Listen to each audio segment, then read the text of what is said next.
Germany would fall, but they also knew that another struggle would follow, the Cold War.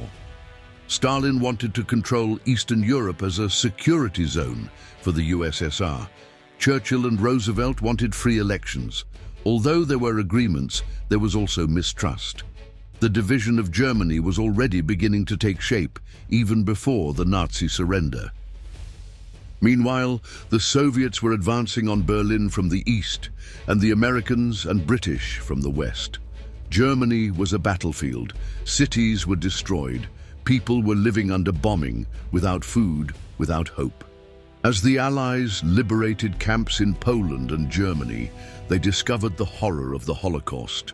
Camps like Auschwitz displayed the gas chambers, ovens, and thousands of corpses. The world couldn't believe what the Nazis had done. The Holocaust was a systematic genocide.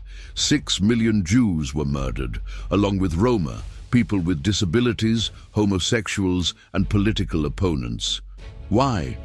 Because the Nazi regime believed in a master race and wanted to eliminate all those they considered inferior. After the attack on Pearl Harbor, Japan didn't stop. Within a few months, it had invaded the Philippines, Malaysia, Burma, the Dutch East Indies, and even bombed Darwin, Australia. Why so much expansion? Because they needed resources, oil, rubber, minerals, and they wanted to dominate Asia. In the Philippines, the Japanese defeated the Americans and Filipinos. General MacArthur was forced to retreat. Before leaving, he said, "I'll be back."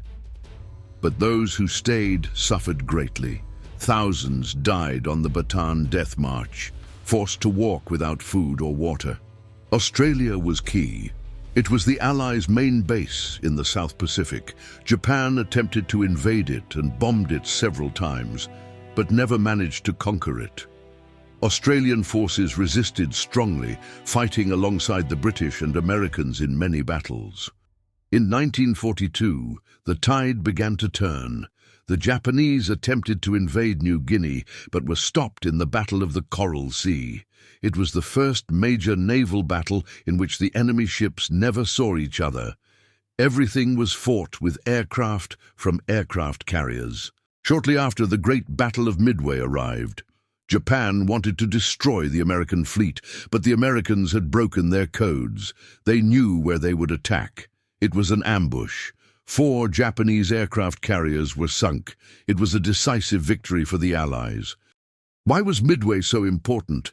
Because Japan lost the initiative. It could never again launch large-scale offensives. Now it was the Americans who advanced, recapturing island by island. It was a slow, bloody, and desperate war, the island-hopping strategy. In 1942, the Battle of Guadalcanal also began in the Solomon Islands. It was the first major U.S. ground offensive, tough, exhausting, with jungle, disease, and constant attacks. But after 6 months of fighting, the Japanese withdrew. It was another major step. Meanwhile, China remained at war with Japan since 1937. The country was divided between communists and nationalists, but both fought against the invasion. Millions of Chinese died. It was one of the countries most affected by the entire war. Canada also played a key role. Its soldiers fought in Europe, Africa, and Asia. They participated in D-Day, the defense of Hong Kong, and many other battles. Although it was a small country, its contribution was enormous, and its sacrifice unforgettable. On every Pacific island, Allied soldiers advanced slowly, but the Japanese did not surrender. They fought to the death, fanatically, believing that surrender was dishonorable. This mentality would make the next battles the toughest of the entire war. By 1944, the Allies had recaptured many islands. Now they were approaching Japan, but each step cost thousands of lives. The Japanese fortified each island, hiding in caves and tunnels. The next objective was Iwo Jima, a small island, but vital for attacking Japan from the air. The Battle of Iwo Jima began in February 1945. It was one of the bloodiest battles in the Pacific. The U.S. Marines faced fierce resistance. The Japanese preferred to die rather than surrender. After more than a month of fighting, the island was taken. The image of the soldiers raising the flag became a symbol of the war. Why was Iwo Jima so important? Because from there, American bombers could reach Tokyo. It also served as a base for salvaging damaged aircraft. It was a key strategic position for the next step, Okinawa. The Battle of Okinawa began in April 1945. It was the bloodiest battle in the Pacific. More than 180,000 soldiers and civilians died. The Japanese used kamikaze attacks. Pilots launched explosive-laden planes at enemy ships. Why Okinawa? Because it was the last major island before Japan. Taking it meant opening the way to an invasion. But the price was extremely high. The resistance was brutal. Many civilians died. Some were forced to commit suicide for fear of the Americans. Also in April 1945, the Soviets surrounded Berlin. It was the final battle. Hitler was hiding in his bunker. Despite the chaos, he continued to give orders, dreaming of an impossible victory. But his generals knew all was lost. Berlin would fall in a matter of days. On April 30th, 1945, Hitler committed suicide, along with his wife Eva Braun. He did not want to be captured or tried. His death was hidden for a time, but was soon confirmed. With his fall, the Third Reich collapsed. Without a leader, the Nazi resistance crumbled. On May 7th, 1945, Germany signed its unconditional surrender. May 8th was celebrated in Europe as VE Day. The streets filled with joy. The bombs fell silent. The war in Europe was over, but the world was not yet at peace. Although Germany had surrendered, Japan continued to fight in Asia because its government refused to accept unconditional surrender. They preferred to die rather than surrender. Every island captured by the Allies cost thousands of lives. An invasion of Japan was being prepared, but there was another option. After Okinawa, American leaders feared that invading Japan would cost millions of lives. Each island demonstrated how fanatical the Japanese defense was. So they began to consider another option, using a new secret weapon developed during the Manhattan Project. The Manhattan Project was the secret program to build an atomic bomb. It had been initiated years earlier, with scientists exiled from Europe and massive support from the United States government. In July 1945, they successfully tested the first bomb in the New Mexico desert. That same month, the Potsdam Conference was held, where Truman, the new US President, Churchill and Stalin demanded Japan's unconditional surrender. Japan refused. They remained confident they could negotiate better terms, but the United States wasn't going to wait any longer. On August 6, 1945, the United States dropped the first atomic bomb on Hiroshima. The city was destroyed in seconds.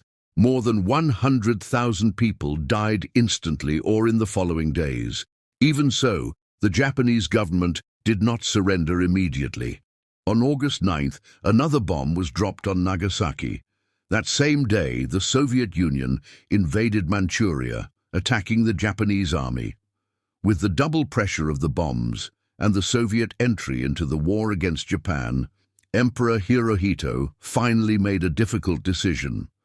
On August 15, 1945, Emperor Hirohito spoke on the radio and announced Japan's surrender. It was the first time the Japanese had heard his voice. He said they must accept the unacceptable to save their people. The war was over, but at a devastating price. On September 2, 1945, aboard the USS Missouri, Japan signed its official surrender in front of representatives of the Allies. Thus ended World War II, a war that had begun with bullets and ended with atomic fire. The world was destroyed. More than 70 million people died. Entire cities were in ruins. Families were torn apart. Countryside devastated. Europe and Asia needed reconstruction, not just physically, but also morally. The world could never be the same again. The Nazi leaders were captured, At the Nuremberg trials, their war crimes and crimes against humanity were judged. Many were sentenced to death. For the first time, the world said, no one is above the law. In Japan, there were also trials. General Tojo and other leaders were tried and executed, but Emperor Hirohito was pardoned to prevent a revolt. Japan was occupied by the United States, and a complete transformation began. A new constitution, democracy, and peace. The war also changed the map of power. The United States and the Soviet Union emerged as superpowers. Their opposing ideologies, capitalism and communism, would soon lead them into a new global tension, the Cold War. Europe was divided. Germany was occupied by the Allies and divided into 4 zones: Soviet, American, British, and French. Berlin was also divided. This division would be the beginning of a wall that would divide the world for decades. In 1945, the United Nations, UN, was created in the hope of preventing another world war. It replaced the failed League of Nations. Its goal? To maintain peace, defend human rights, and unite the world's nations. Other new ideas were also born: the rights of the child, the concept of genocide, the non-aggression principle. The wounds were deep, but the world understood that it could not repeat the same mistakes. The memory of the war should serve as a warning. The war left behind forgotten heroes, women who worked in factories, African, Asian, and Latin American soldiers who fought without recognition, and civilians who resisted in silence. This was a war of peoples, not just of governments. The Holocaust devastated the Jewish people. 6 million were murdered by the Nazi regime. Many survivors were left without family, home, and nation. After the war, thousands emigrated to Palestine seeking refuge and safety.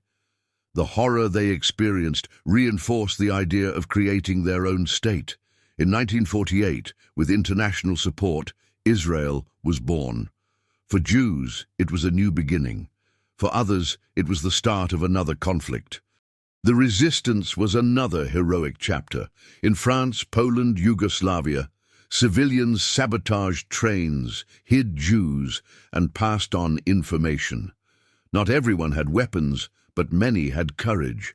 They too helped change the course of the war. Art, music, and literature were also marked.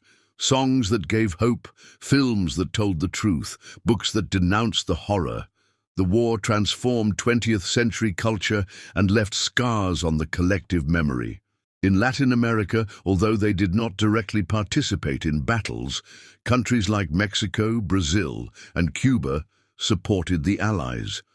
Brazil even sent troops to Italy. Many helped with raw materials, food, and diplomatic support. In Africa and Asia, thousands were recruited by colonial empires to fight in a war that wasn't theirs. Many hoped that after the war they would gain independence. Thus began the end of the colonies and the birth of new countries. After the war, a period of reconstruction began. In Europe, the Marshall Plan helped boost economies. Japan became a peaceful power, but it also began the nuclear war, the division of the world into blocks. And the fear of another war. World War II taught us that hatred and fanaticism can destroy everything. But it also showed the strength of unity, courage, and sacrifice. It was a tragedy, but also a lesson. Today we remember the millions of victims, those who fought, those who survived, those who never returned. Their stories live on in us, in books, in museums, in every freedom we enjoy today. May history not repeat itself. May memory not be erased. Because forgetting is the first step toward falling back, and because understanding the past is the best way to build a more just and peaceful future.